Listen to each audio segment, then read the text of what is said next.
You're settled into your campsite, the stars are out, and suddenly, a high-pitched chirp startles your campfire serenity. Is it a dangerous propane leak, or just a low battery? Well, today, we're talking about the systems that keep you safe when camping in your RV. I'm talking carbon monoxide and propane leak detectors, propane regulators, fire extinguisher, these kind of systems. So let's begin right up front here with propane safety. Now, whether you're talking about motorhomes with a built-in LP tank or towable campers like this one with propane cylinders mounted here on the tongue or in a compartment, every propane system features an important safety device called a propane regulator. This device essentially reduces the high-pressure gas stored in your tank or cylinders down to a lower pressure that's safe for your cooktop, your furnace, and other propane appliances. In campers with multiple propane cylinders, you'll have a changeover that is going to be manual or automatic. An automatic changeover regulator will detect when propane runs out in one cylinder and then automatically change to allow propane from the second cylinder into the LP lines, provided the valves on top of both cylinders are fully opened. The manual changeover serves the same purpose, you just need to flip the switch manually. But what happens if that gas escapes? Well, that's where this next device comes in. So inside here, as we drop down to the floor, usually mounted kind of low, either near your stove or near the fridge, you're gonna find this guy right here. This is your carbon monoxide and propane leak detector. Now, because propane is heavier than air, the sensor has to sit within 20 inches of the floor. It should also be placed away from entry doors or floor registers to prevent drafts from moving gas away from the detector. Although technically lighter than air, carbon monoxide disperses more evenly in a room, which is why priority is typically given to lower placement. Now, this essential safety device monitors the air inside your entire camper, and it essentially will signal when it detects dangerous levels of carbon monoxide or propane gas. When triggered, they have varying alarm sounds and oftentimes LED colors to tell you what the alarm is about. However, unfortunately, these sounds and colors aren't standardized, so the instructions for your specific detector will help you understand how it works and how to use it as intended. Because these devices are generally hardwired into your RV's 12-volt electrical system, they will also chirp once a minute if your battery voltage drops below a certain level. Now, this is important here because they'll be most reliable above 11.6 volts DC, although most will remain functional down to 10.6. But this also means that they're essentially turned off when you use your battery disconnect switch to prevent parasitic drain. So remember this, that store mode equals safety off for this particular device.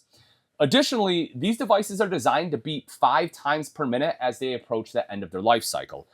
Generally speaking, it's recommended to replace this detector every 4 years, as sensor degradation over time will eventually render it ineffective. And while that sensor is busy watching the floor for heavy propane gas, we look to the ceiling for our next line of defense, that of course being the smoke alarm. Now, like your home, RV smoke alarms use their sensing technology to detect smoldering and fast flaming fires. And RV-specific models are designed to be more resistant to road vibrations and temperature swings. These alarms have to be listed for RV use, as residential-only models are just not going to be recommended. Now, while some may be hardwired to the RV's 12-volt electrical system, most are going to be battery-powered. Now, depending on the model, it may use 9-volt, AA, AAA, or even sealed lithium batteries, right? But regularly testing the unit and replacing the batteries as needed, vacuuming it or cleaning it with canned air to remove dust buildup, and replacing it according to the manufacturer's recommendations are all going to be part of proper RV maintenance. Now, obviously, I hope that you never have to hear the smoke alarm go off, right? But if you do, your next move should be toward the worst case scenario partner, and that is going to be the fire extinguisher. Now, by law, a fire extinguisher has to be placed within 24 inches of the main entrance of the route of escape. They must also be Class 10-BC extinguishers at a minimum, according to NFPA standards. These are specifically formulated for flammable liquids and electrical fires, which naturally, as I'm sure you assumed, are the two most common types in an RV. If you ever have to pull it off the wall, just remember the acronym PASS. P for pull the pin. It's the little metal ring here that prevents accidental discharge. A is aim low. Aim at the base of the fire where the fuel is. S, squeeze the lever slowly and evenly. And the second S is sweep the nozzle from side to side until the fire is completely out. Now, as a general rule, fire extinguishers should be replaced after 10 to 12 years from their date of manufacture, which is usually located on a sticker on the side or back of the unit. Many also have a gauge that signals when pressure loss requires a replacement. It's recommended to check the pressure indicator before each trip and once a week on long trips. And again, while I hope you never have to use this fire extinguisher, it should be replaced once used.